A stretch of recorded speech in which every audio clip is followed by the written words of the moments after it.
Le fruit est mûr, la population est révoltée, et plus que révoltée, puisqu'il y a eu des dizaines de milliers de morts, et que les gens sont désespérés, mais en même temps, dans une rage folle. Il n'y aura pas de réconciliation entre la population et ce régime, en tout cas ce régime sous cette forme-là. Michel Topman, Michel est en ligne. Michel, bonjour, Boker Tov. Boker Tov, Daniel. Merci d'être avec nous ce matin, justement, donc pour essayer de mieux comprendre ce qui va se passer ce soir à Washington entre Donald Trump et Benyamin Netanyahou. Est-ce que le Premier ministre et le Premier ministre israélien a la capacité de modifier, on va dire, cette tendance à la négociation que l'on remarque chez Donald Trump depuis quelques semaines? Qui a la capacité d'influencer Donald Trump? C'est très difficile. Et dans quel sens? Quels sont les intérêts qui guident Donald Trump? A priori, avec n'importe quel président américain, connaissant le contentieux depuis 47 ans entre les États-Unis et l'Iran, vous vous souvenez de la prise d'otage? Bien sûr. Dans 444 jours de gens de l'ambassade américaine à Téhéran. L'Iran est perçu par l'électorat américain, qui pourtant n'est pas interventionniste, comme le seul pays à qui on peut faire la guerre, contre lequel on peut intervenir, parce que il y a vraiment un contentieux très très fort, et surtout parmi les républicains, mais aussi parmi les démocrates. Donc là, d'un point de vue rationnel, je dirais que face à un Iran qui est affaibli, tout cet axe de la résistance, c'est-à-dire cet empire qui s'étendait de Téhéran jusqu'au Yémen, en passant par la Syrie de Bachar el-Assad, l'Irak, le Liban, le Hezbollah, tout ça s'est effondré. Ou en tout cas, tout ça est très affaibli. Le fruit est mûr, la population est révoltée, et plus que révoltée, puisqu'il y a eu des dizaines de milliers de morts, et que les gens sont désespérés, mais en même temps, dans une rage folle. Il n'y aura pas de réconciliation entre la population et ce régime, en tout cas ce régime sous cette forme-là. Donc, toutes les conditions sont là pour faire tomber le régime. Israël a commencé avec la guerre des 12 jours au mois de juin. Donald Trump a arrêté le bras d'Israël, justement, au 12e jour. On a considéré que le but, ça devait être uniquement de limiter ou de détruire les capacités nucléaires iraniennes. Ce but a été en partie atteint, mais entre-temps, il s'est produit cette insurrection, c'est une véritable insurrection qui s'est produite en Iran. Le 8 et le 9 janvier, il y a eu des dizaines de milliers de morts, des gens étaient armés, et on peut le comprendre d'ailleurs, se sont battus, des gens sont morts, parce que Donald Trump leur avait dit, l'aide arrive, il n'a pas dit non seulement l'aide arrive, mais il leur a dit, prenez les institutions, prenez les administrations, prenez les centres-villes, etc. Donc il y a une véritable trahison du peuple iranien. Et hier, je parlais avec une amie iranienne qui me disait, les gens, ils regardent le ciel. En Iran, tous les jours, ils regardent le ciel, ils attendent quelque chose. Et donc là, l'Amérique a une carte extraordinaire à jouer du point de vue de l'intérêt, je dirais, des États-Unis, de l'intérêt d'Israël, de l'intérêt des pays arabes de la région et de l'intérêt même du peuple iranien. Alors justement, sur ce point, je voudrais vous arrêter, Michel, parce que vous parlez d'intérêt, et vous parlez même d'intérêt des pays arabes de la région. On peut parler des pays du Golfe Persique, de l'Arabie Saoudite, des Émirats. Or, il semble que ce soit justement les Saoudiens, les Émiratis, qui freinent aujourd'hui Donald Trump, qui lui disent non, on n'attaque pas. Comment on explique ce paradoxe? Alors, j'allais dire, voilà, j'allais finir ma phrase, c'est-à-dire d'un point de vue rationnel, historique, on veut dire le moment est venu de faire tomber le régime iranien. Après, il y a la question quand on fait tomber un régime, c'est qu'est-ce qui va se passer après? Et ça, les pays arabes de la région, d'abord, ils ont très peur que ce régime, comme une bête blessée, tire ses derniers feux contre eux et que ce régime soit dangereux. C'est vrai que ce sont vraiment les gens qui dirigent ce régime sont des criminels, sont des assassins, et on peut s'attendre à tout s'ils se sentent perdus. Pourquoi pas même des armes chimiques contre Israël, mais aussi contre des adversaires plus faibles, des pays arabes, qui auraient moins de défense. On peut s'attendre à une guerre qui pourrait être brève, mais qui pourrait être très dure, hein. On peut s'attendre aussi, au contraire, à un effondrement du régime. C'est ce qui se passe souvent dans ce genre de situation, c'est qu'à un moment donné, un certain nombre de gens au sommet de l'État, se sentant perdus, préfèrent pactiser, négocier et je dirais même trahir, dans certains points de vue, mais trahir dans le bon sens, parce que abandonner le guide suprême et faire un coup d'État, c'est une des hypothèses, qu'il y a un coup d'État d'une fraction des gardiens de la Révolution. Par exemple, je viens de faire une interview de Reza Pahlavi. Reza Pahlavi annonce qu'il a un canal secret de communication par lequel il dit des dizaines de milliers, pas des milliers, des dizaines de milliers de gardiens de la Révolution, depuis le mois de juin, sont en contact avec lui.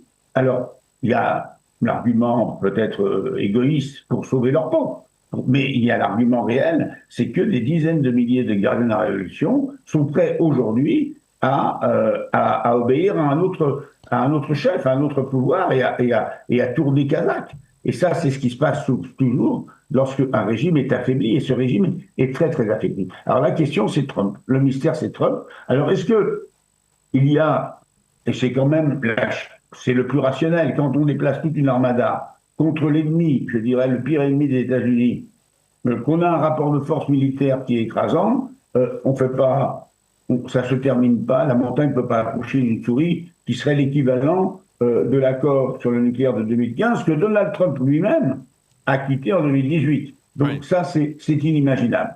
Alors, est-ce que la menace militaire très forte peut permettre d'aboutir à ce que le régime iranien, malgré ses rodomontades, mette plus qu'un genou et deux genoux à terre, mais renonce totalement au nucléaire? Mais vraiment, totalement, c'est-à-dire une dénucléarisation contrôlée par les inspecteurs de l'AIEA, etc., renonce aux missiles balistiques, se désarme totalement. Ça voudrait dire aussi, de ce point de vue-là, se discréditer totalement. C'est-à-dire que le jour où le régime fait ça, les gens descendent dans la rue parce qu'ils ont compris que le tigre est en papier. Donc je ne vois pas tellement d'autre issue qu'une issue militaire. Et donc je pense quand même que tout ça, ce sont peut-être pas des hésitations, mais peut-être une tactique pour montrer qu'on a négocié longtemps, etc., et que finalement, on ne voulait pas la guerre, mais qu'on a été obligé de la faire. Simplement, les Iraniens sont très, très, très, très, très rusés et très, très forts dans la capacité à gagner du temps. Depuis, vous savez, depuis la guerre de juin, ils ont reconstitué leur stock de missiles balistiques. Il n'y a pas à manger pour les gens, mais il y a de l'argent pour les missiles balistiques. Ils ont commencé à reconstituer leur programme nucléaire. On voit qu'ils ont protégé encore plus leurs centrales, leurs sites d'enrichissement d'uranium qui sont pris sous terre. Donc, de ce point de vue-là, alors maintenant, pour répondre à votre question, quelles sont les armes dont possède Netanyahou? Quelles sont les cartes de Netanyahou face à Trump? Je pense qu'elles sont pas très, très importantes, hein, parce qu'aujourd'hui, Israël n'est plus le seul partenaire des États-Unis dans la région, que les États-Unis, il n'y a plus de camp comme avant. Il n'y a plus de camp, il n'y a plus d'alliés, disons, d'alliés fidèles. Hein. Oui. On a des alliés à la carte. Les Américains misent aujourd'hui sur d'autres pays dans la région, l'Arabie Saoudite, la Turquie, le Qatar. Mais Israël reste Israël. Mais l'image d'Israël est très écornée dans l'opinion publique américaine, y compris l'opinion publique républicaine. Donc, qu'est-ce que Netanyahou va pouvoir obtenir? Ce qu'on imagine, Netanyahou, à juste titre, demande une opération militaire contre les sites nucléaires, une opération décisive, et puis aussi contre les missiles balistiques, ou des frappes qui permettent d'obtenir une négociation qui permette d'obtenir ça. Alors, j'espère quand même qu'on ne va pas oublier le peuple iranien. Alors justement, parce que justement... L'arrêt de la répression, Michel, on les a un peu oubliés. Michel, j'espère que vous m'entendez. Par rapport au peuple iranien, justement, parce qu'on a le sentiment d'un ratage. Il y a justement, au début du mois de janvier, lorsque, on va dire, la protestation était massive dans les rues de Téhéran, Les Iraniens n'ont pas seulement attendu les Américains, ils attendaient aussi Israël. Et Binyamin Netanyahou lui-même, à ce moment-là, a été, on va dire, plutôt tiède. C'était pas un ratage, c'était pas une erreur d'appréciation de la part de Netanyahou. Peut-être aurait-il se lancer comme il s'est lancé en juin dernier et peut-être attendre le soutien américain par la suite.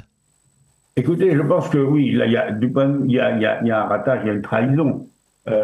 Surtout de Trump, parce que c'est Trump qui a bloqué tout. En juin, c'est les Israéliens qui attaquaient en janvier, on attendait Trump, et c'est Trump qui disait on va arriver. Et ça, je suis en contact avec beaucoup d'Iraniens, ils disent, quand Trump a dit attendez, l'aide arrive, ils sont descendus par dizaines de milliers, et ils ont été massacrés, et ils ont été arrêtés.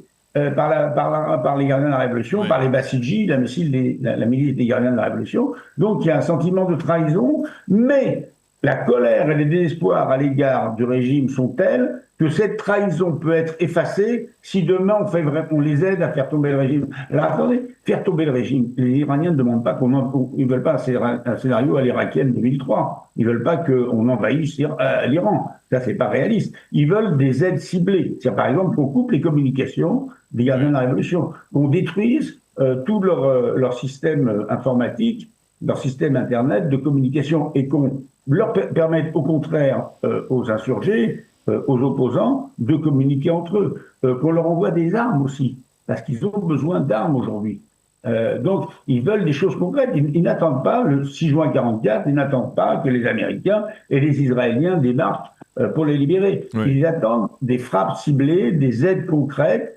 Par exemple, ce qui a été fait par les Européens très tard, mais ce qui est très bien, c'est les sanctions contre les gardiens de la Révolution, couper les avoirs, pour sanctionner financièrement, c'est-à-dire saisir les avoirs des gardiens de la Révolution à l'étranger, le réservoir financier des gardiens de la Révolution qui passait par le Hezbollah, par le trafic de drogue, par la prostitution, des filières de prostitution, jusqu'au Venezuela. Jusqu'au Venezuela, c'est important. Tout ça est en train de s'assécher. L'opération du Venezuela est une opération qui est aussi, qui a des répercussions aussi négatives sur le régime islamique iranien. Donc le fruit est mûr, et c'est vrai que c'est le moment, quoi. C'est le moment. Et si on ne le fait pas, c'est très incompréhensible. Et surtout, si Trump se croit plus malin que les mollahs, je pense qu'il se trompe, parce que déjà, on le voit. Ce sont des gens qui sont dans une situation d'une faiblesse inouïe et qui continuent à faire les malins, à menacer, et puis à réprimer. Ils ne s'attaquent pas simplement aux opposants, c'est-à-dire aux palavistes ou aux vrais opposants, mais ils s'attaquent aussi aux opposants de l'intérieur, c'est-à-dire aux réformateurs. Oui. Ils ont arrêté, là, ces derniers jours, des dirigeants importants du camp réformateur, c'est-à-dire du camp qui, à l'intérieur du régime,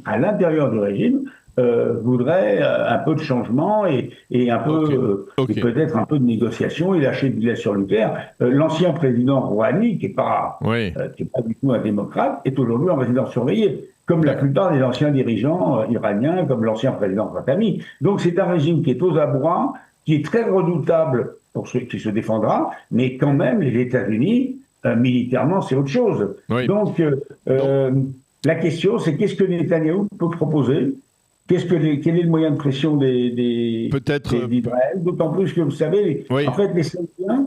On va devoir terminer. La crainte des pays arabes, c'est que l'Iran devienne un pays démocratique et qu'il y ait un axe Téhéran-Jérusalem, Téhéran-Tel Aviv. Et qu'il y ait une alliance entre deux puissances démocratiques non arabes, non sunnites évidemment, mais non arabes, et qu'un grand régime démocratique chiite s'instaure dans la région et serve d'exemple aux pays arabes qui subissent surtout sous des régimes autoritaires et dictatoriaux. Eh bien, on va rester sur cette question qui était au cœur donc de cette interview, de notre conversation, donc de savoir est-ce que Netanyahou a la capacité de modifier, on va dire, une tendance à la négociation de Donald Trump. On n'en saura plus certainement ce soir ou en tout cas demain. Merci beaucoup Michel Taubman de nous avoir expliqué, on va dire, les tenants et les aboutissants de cette rencontre au sommet de la 7e entre Donald Trump et Binyamin Netanyahou, cette fois-ci focalisée donc sur le dossier iranien. Merci beaucoup encore d'avoir été avec nous ce matin, Michel. Bonne journée, à bientôt.